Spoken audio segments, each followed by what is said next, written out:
భారీ మోసానికి తెరలేపారు. 5,000 మంది వద్ద సుమారు 100 కోట్లకు పైగా డబ్బు వసూలు చేసి బిచానా ఎత్తేశారు. Health and wealth financial solution company పేరిట జరిగిన మోసాన్ని నిరసిస్తూ కలెక్టరేట్ను ముట్టడించారు బాధితులు. ఉద్యోగాల పేరిట మోసం చేసిన వారిపై చర్యలు తీసుకోవాలంటూ ధర్నా చేపట్టారు.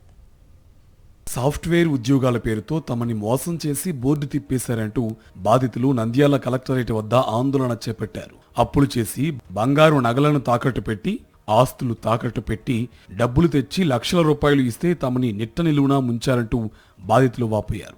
న్యాయం చేయాలంటూ కలెక్టరేట్ వద్ద నినాదాలు చేశారు. నంద్యాల జిల్లా దొర్నిపాడు మండలానికి చెందిన కొంతమంది బాధితులకు డబ్బు ఆశ చూపి తమ కంపెనీలో చారండి అంటూ health and wealth financial solution company పేరుతో ఘరానా మోసానికి పాల్పడ్డారు. ఒక్క ఆలగడ్డ నియోజకవర్గమే కాకుండా రాష్ట్రంలో వేలాది మంది బాధితులు ఉన్నారు.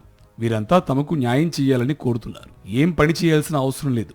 కేవలం తమ కంపెనీలో డబ్బులు పెట్టుబడి పెడితే చాలు, నెలకు మీ డబ్బులు వడ్డీతో సహా వస్తాయంటూ నమ్మబలికి ఒక్కొక్కరి దగ్గర నుండి 3.5 లక్షల నుండి 15 లక్షల రూపాయల దాకా డబ్బులు కట్టించుకున్నారు. మొదట్లో డబ్బులు బాగానే ఇచ్చారు, కానీ తర్వాత డబ్బులు ఇవ్వడం ఆపేశారు. దీంతో బాధితులు తాము మోసపోయామని తెలుసుకుని గత 20 రోజుల నుండి పోలీస్ స్టేషన్ చుట్టూ తిరుగుతున్నారు. అయినా న్యాయం జరగకపోవడంతో నంద్యాల కలెక్టరేట్ వద్ద ఆందోళన చేపట్టారు. అందరు ఎవరైతే కట్టినారో బాధితులు ప్రతి ఒక్కరికి రూపాయితో సహా డిఎస్పీ సార్ నేను ఇప్పిస్తానని చెప్పి అందరిలో పబ్లిక్ లో చెప్పాడు. మళ్ళీ 3 నెలలు టైం అడుగుతున్నాడు. అంటే దాంట్లోనే తేడా వస్తుంది. పోలీస్ డిపార్ట్మెంట్ మీదనే మాకు అనుమానం వస్తుంది సార్. భూపతికి లేదు సార్, మేము ఎట్లా బతకాలా? మా సొమ్ములు మాకు ఇప్పియాలి సార్, మా లెక్క మాకు ఇప్పియాలా? పొలాలు తాకట్ల పెట్టినాం, ఈ ఒక్క నాయకుడు కూడా వచ్చి మమ్మల్ని ఆదుకోలే. ఓట్లు అడగని సార్ ఇప్పుడు ఏమైంది? ఇప్పుడు ఏమైంది సార్? రాకుండా మా డబ్బు మేము అడుగుతున్నాం, మిమ్మల్ని ఏమో చెప్పలేదు కదా. మా డబ్బు మాకేమని సహాయం చేయమని చెప్తాం. మేము న్యాయం చేయాలి సార్. మాకు ముఖ్యమంత్రి కానీ నాలుగల గిరిపురే కానీ ఊళ్ళో నాయకులు కానీ ఎవరు ఏం చేయలేదు సార్, పట్టించుకోలేదు. మా రిలేటివ్స్ ద్వారా కట్టాను. ఇది health and wealth finance company అని. వర్క్ ఫ్రమ్ హోమ్ జాబ్ ఇప్పిస్తామని చెప్పి నా దగ్గర 3,60,000 కట్టించుకున్నారు సార్. ఇప్పటి వరకు జరిగిందంతా డిఎస్సీ సార్ ఇప్పిస్తాము, అది అట్లా చేస్తాం ఇట్లా చేస్తాము, ప్రియా మేడం అందరూ చెప్పినారు సార్. ఇప్పటికైతే మాకేం రెస్పాన్స్ లేదు సార్.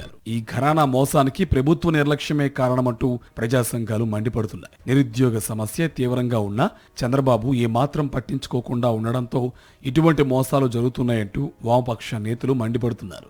బాధితులందరూ అప్పు సప్పు చేసి డబ్బులు కట్టి మోసపోయారని వారికి న్యాయం చేయాలంటున్నారు. ఆళ్లగడ్డ ఉయ్యలవాడ మండలాల్లో ఉన్నటువంటి నిరుద్యోగులందరూ కూడా హెల్త్ అండ్ వెల్త్ సంస్థను నమ్మి మోసపోయారు.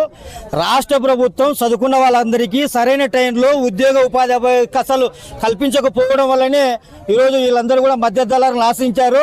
మధ్య దళానికి నాయకత్వం వహించినటువంటి దొర్నిపాడి వాసి వీరారెడ్డి గారు ఒక్కొక్క వ్యక్తి నుంచి 3,60,000 రూపాయల డబ్బులు వసూలు చేసుకొని సుమారు కర్నూలు, అనంతపురము, నంద్యాల ఈ 3 జిల్లాల్లో 5,000 మందితో 150 కోట్ల మేర డబ్బులు వసూలు చేసుకుని ఉడాయించారు. మరోవైపు ఘరానా మోసానికి పాల్పడిన వారు టీడీపీ నాయకులు కాబట్టి వారిపై చర్యలు తీసుకోవడానికి వెనకాడుతున్నారని బాధితులు ఆరోపిస్తున్నారు. తమకు న్యాయం జరగకపోతే పెద్ద ఎత్తున ఆందోళన చేస్తామని బాధితులు హెచ్చరిస్తున్నారు.